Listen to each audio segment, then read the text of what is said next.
kisses. Good kiss. Hi, my name is Nicole and I am a lino cut artist and printmaker based in Melbourne, Australia. Thank you for joining me for this vlog. I thought I would wrap it up by you through some of my very favourite books. Thank you so much for joining me, and I hope you enjoy. This is Cricket, by the way. Hey? Are you Cricket? Yes. Yes, you're Cricket. I thought that I would show you some of my favourite books. So I think I'll just dive right in. The first books I'm going to show you, I don't really need that one. The first books I'm going to show you is my collection of Alice in Wonderland books. I have not a huge, but like a special collection of Alice in Wonderland books. This one is the first Alice in Wonderland book I had. It was what was at my family home, and it's where I first read the book. It's the standard copy, published in 1981. It's a relatively nice copy, but nothing wildly special. It has the illustrations as you'd expect. I also have the annotated Alice. So this goes through and offers some explanations and some of the history behind the Alice in Wonderland books as you're reading. It's a nice copy. I got it secondhand.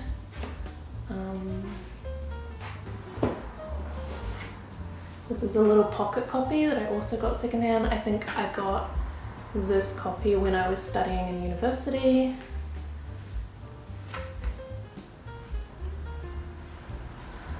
It's a little older than the copy that I grew up with.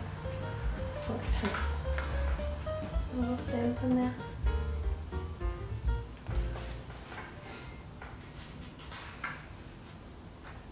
This copy is 1928. And I think this one doesn't have a second book in it. No, it doesn't. It's just Alice's Adventures in Wonderland, the first book, not Through the Looking Glass. This one is probably my most special copy. It's the oldest edition. So it was given to Roger from Donna for Christmas in 1891. That's the inscription on it. And this copy Chris got me when I finished my master's degree as like a gift. So it says 1889. So it's exactly 100 years older than I am, which is also nice. I believe this is just the first book also. It is. And everything is, again, as you'd expect.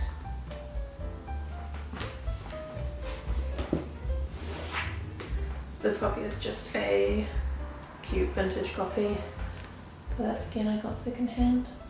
Not a particularly special one.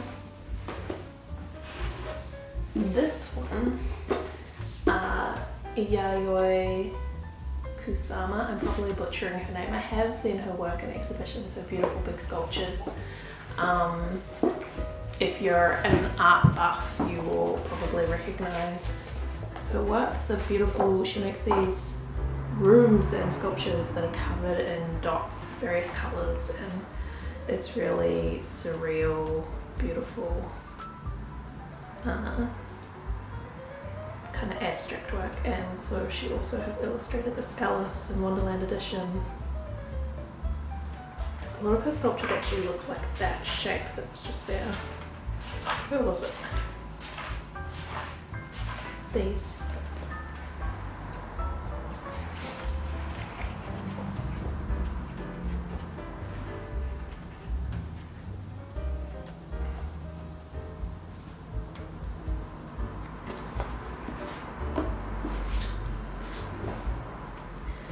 And this is the most recent edition I have. It is a full, might be quite hard to show you.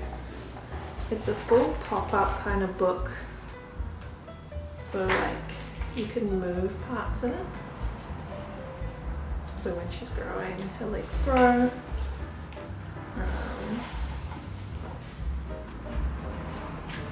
There's some more of those. I also just love the colours and the graphics of this one.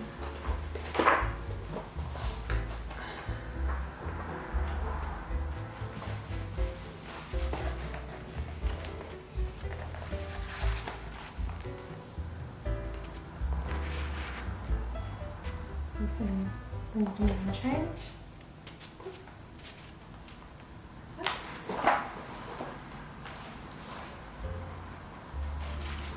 I like this one on Tweedledum and Tweedledee. So this is the full edition through the looking glass. I'm not sure if I can show it. So you can move different bits and it will make a different character.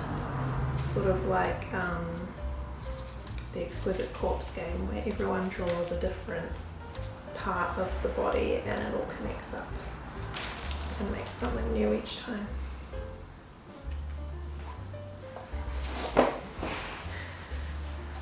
Okay.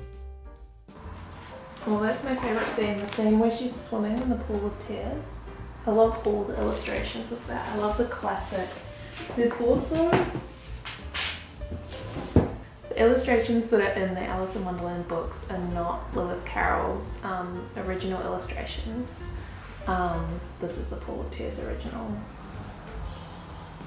I think that's focusing. Lewis Carroll, I always think of him as Charles Dodgson, which is his actual name. Lewis Carroll illustrated a copy for Alice Pleasance Liddell, the child that he wrote the book for. He wrote Alice in Wonderland when he was on a boat trip with these children that he knew, and he told them the story, kind of made it up as he went, and then he went home and he wrote down the story that he had told and he embellished it as he wrote. And when he did that, he illustrated the work himself and he gifted it to Alice Pleasance Liddell, the original Alice. The illustrations for that original book are really beautiful and I recommend having a look at those as well, if you're interested in Alice in Wonderland stuff. Anyway, okay, that's it for Alice in Wonderland books.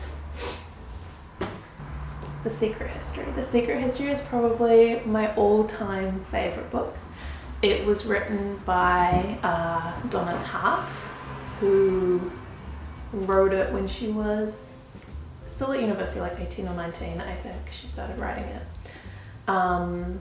She's written several other books since then, none of which I love as much as The Secret History, but she releases a book every decade or so. And so her last book was The Goldfinch.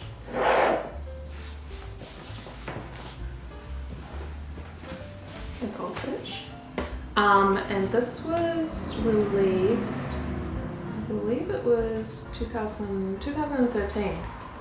So Donna Tartt is due another book if she's going to release books every decade, every 10 years. I think this is my second favourite, but I don't think that any of her books have quite the tight and exquisite plotting of The Secret History, and they don't capture youth in the way that The Secret History did. And I thought that was part of their beauty. Like, The Secret History is a long book and it is descriptive, but it is tightly written and it is every part feeds into the plot and the end, and I feel like her other books are just a bit flabbier. They're descriptive and they're beautiful and they're good books. They're amazingly written. She's a very, very talented, incredible writer, but they're, I don't know, maybe 10 years is too long to write a book in. I'm not sure.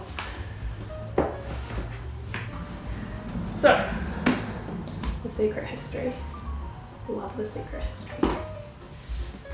Now, I thought that I had a copy of We Have Always Lived in the Castle, and I thought that it was one of the Orange Penguin books because that is available in that edition, but I can't find it. So the likelihood is that I've given it to someone as a gift and kept this as my copy because that is a thing that I would do. So what I actually want to talk about is not the lottery or the haunting of Hill House, but We Have Always Lived in the Castle is an incredible book, which I greatly love. And I love the way that it deals with the idea of, I guess, generational hatred and small town mentalities towards families and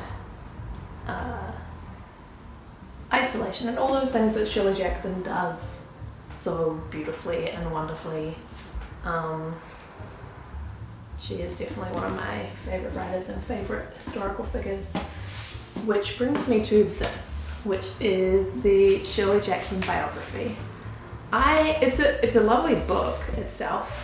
It has, you see that? It's got the mimic cut pages, like the uneven pages that are meant to mimic when books were new originally. The pages were stuck together on the outside and you had to slip them, so they created a kind of deckled uneven edge. Anyway, this book has that and it's quite lovely. It's got beautiful thick paper, and throughout the book, I hate dust covers. Throughout the book, there are like sketches. Where are they? It's not actually one of their sketches, I don't think. There we go, there's one. There are like little sketches and doodles that she did, or her partner did. And there are, when I find them, like,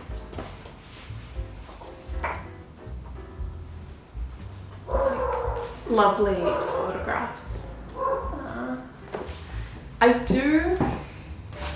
Whilst I did like reading this book and I do enjoy anything Shirley Jackson, I will say that I was really disappointed in the way that the author, Ruth Franklin, dealt with Shirley Jackson's husband.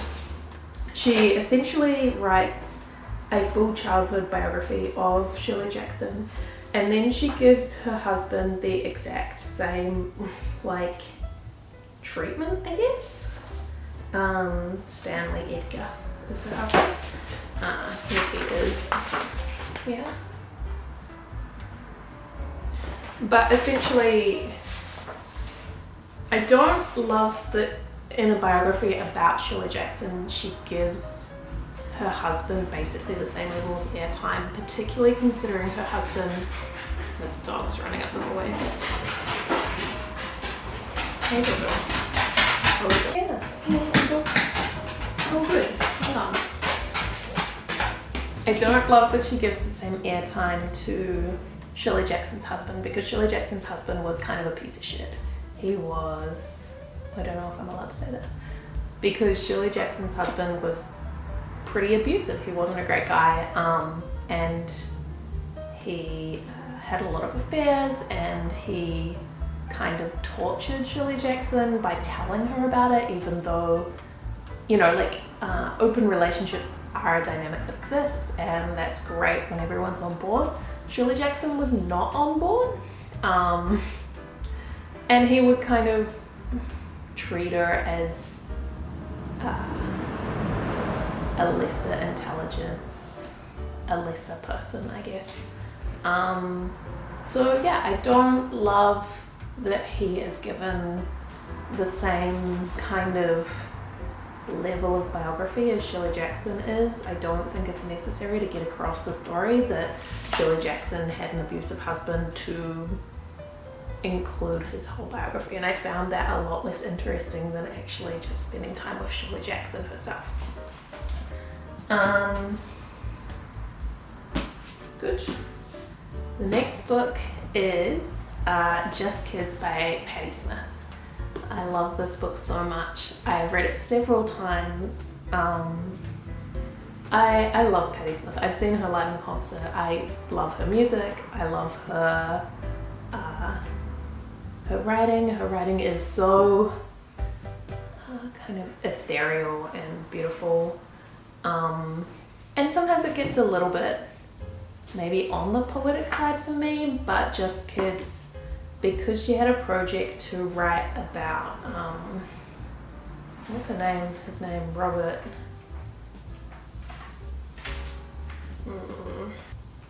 Mapplethorpe? Robert Mapplethorpe, I think.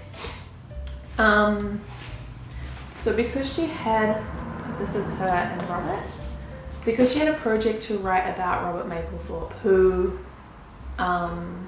who was an artist, a queer artist who she was in a relationship with for a while, and then he went and realized he was queer, and he had relationships with men following that. And then given the time period, so they started having a relationship in the 70s, and then he was exploring queer culture in New York City in the 80s. He then died of AIDS, unfortunately, and so one of his dying wishes was for Patti Smith to tell his story, and to, I guess, champion his art, and so that's what this book is.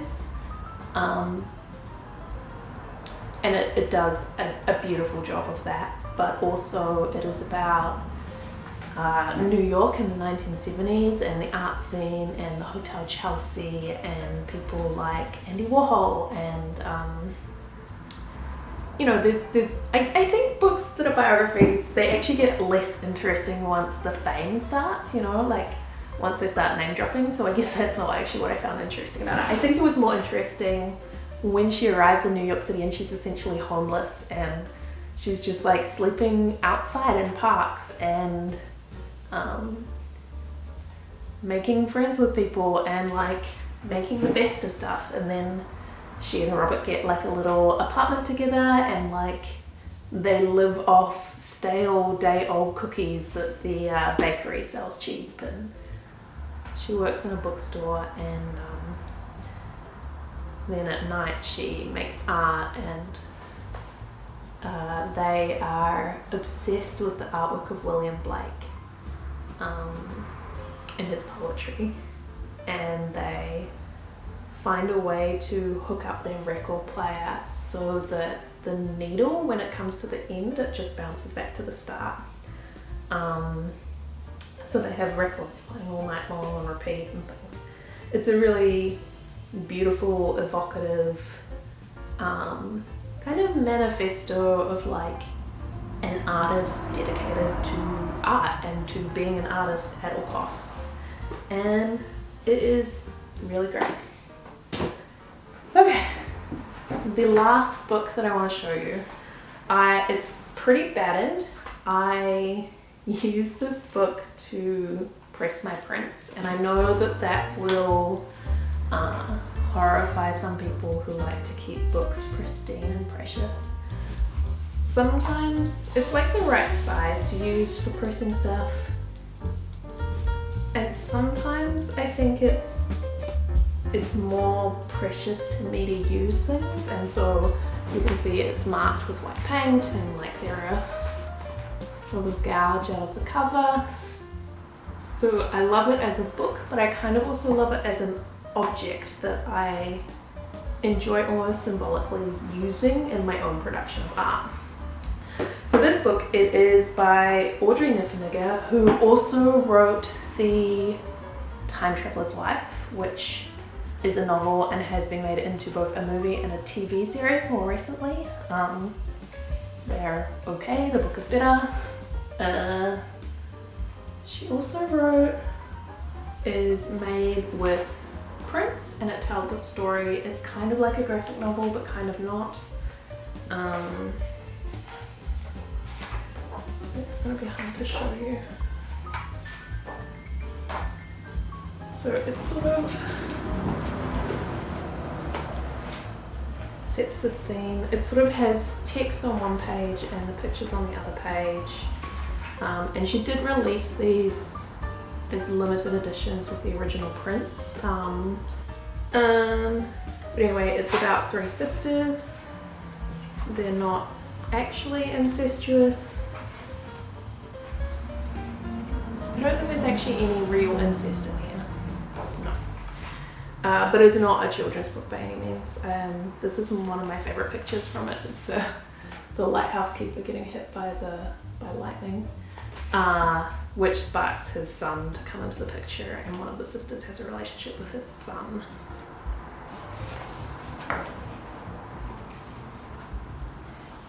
I'll just show you like a selection. It's basically, it's a beautiful gothic printed book. That's the lighthouse keeper's son and one of the sisters. I also like this picture, which it's the end picture, and it shows the whole family, including the members of the family, I think on this side. Yeah, including the members of the family who have died during the book. So it's like in a graveyard, and there are the ghosts and there are the living family kind of having a picnic. Okay, that is the favorite books that I wanted to show you. I hope you enjoyed seeing my bookshelf and seeing some of my books. Okay, I think that is it. Thank you so much for joining me for this vlog. I hope you enjoyed it. If you did, if you could give me a like, that really helps. And if you would like content about lino cut and printmaking, I didn't do a lot of that this vlog, but that is what I'm normally spending my time doing. You can give me a subscribe, you can check out the other videos that I've made. Yeah, thank you very much, and I will see you in the next video.